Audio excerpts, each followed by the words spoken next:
اور خلافت عثمانیہ کے بعد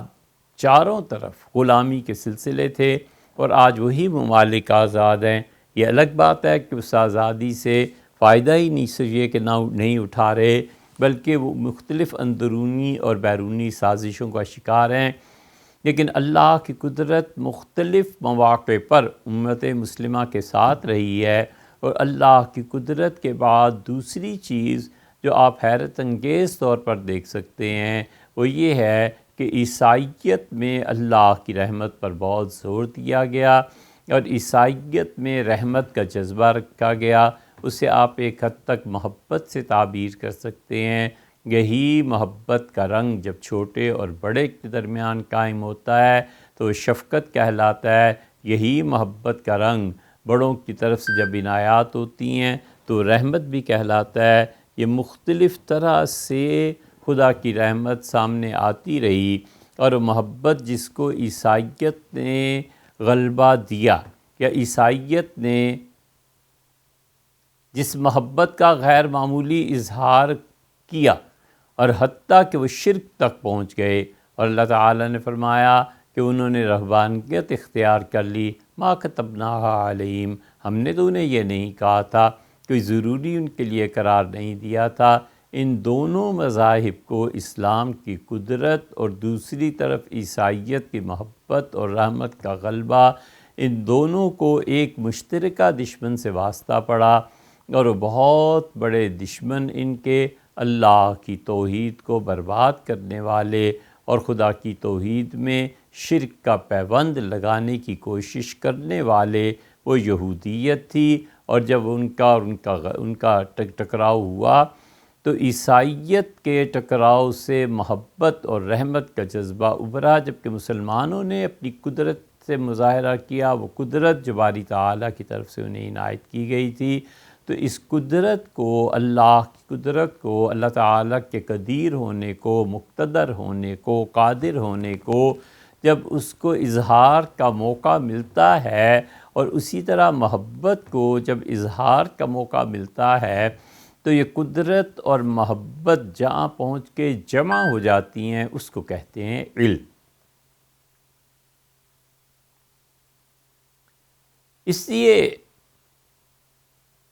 ہشت پہلو نگینہ، وہ ہیرا جس کے 8 پہلو ہوں اور ہر پہلو جگمگاتا ہو، ہیروں کی دنیا میں ہیروں کا بادشاہ وہ حضرت رسالت مآب صلی اللہ علیہ وسلم تھے۔ انہوں نے اللہ کی رحمت کو اتنا عام کیا، اتنی تعلیم دی، اتنا زیادہ ان پہ رحمت باری تعالیٰ کا ورود ہوا کہ خود اللہ نے کہا کہ وما ارسلناک،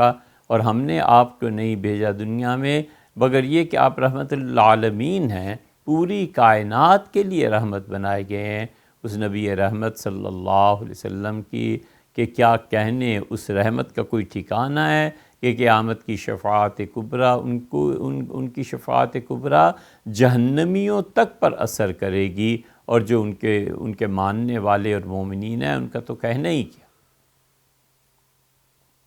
اور دوسری طرف اللہ تعالیٰ نے انہیں صفت قدرت بھی عنایت فرمائی،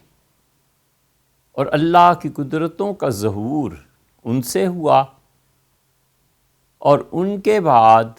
ان کے خلفاء سے ہوا۔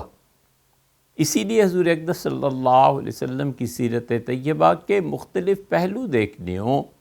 تو وہاں علم بھی جو بنا ہے وہ قدرت سے اور محبت سے بنا ہے۔ انہوں نے اللہ کا قادر ہونا، اس کی طاقت، اس کی پکڑ، اس کا انتقام لینا، اور اس طاقت میں انصاف، اور دوسری طرف اللہ تعالیٰ کی صفت محبت، ان دونوں کو جمع کیا، اور اللہ کی قدرت کی صفت اور اللہ تعالیٰ کی محبت کی صفت علم کی صورت میں ظاہر ہوئی، اور علم کے مختلف مظاہر دنیا میں مختلف جگہ پر پھیلے، اور جس ندوہ اور جس دارالعلوم ندوۃ العلماء کو ہم پاکستان میں قائم کرنا چاہتے ہیں وہ اسی علم کا مظہر بنانا چاہتے ہیں، جہاں خدا کی قدرت بھی ظاہر ہو اور جہاں پر اللہ تعالیٰ کی طرف سے عنایات، اس کی رحمت، اس کی محبت بھی آئے، اور وہ محبت کا مظہر جہاں پر پہنچے، وہاں سے پیدا ہونے والے، وہاں سے بننے والے لوگ، وہاں کے خارجین، وہاں سے نکلنے والے پڑھ کے وہ بیک وقت خدا کی قدرت کا بھی مظاہرہ کرنے والے بنے، اور اللہ کی محبت جو رسول اللہ صلی اللہ علیہ وسلم کی صورت میں ظاہر ہوئی، وہ اس علم نبوت کے بھی حامل ہوں، اور اس رحمت نبوی صلی اللہ علیہ وسلم کا عملاً مظاہرہ ان کی شخصیت میں ہو۔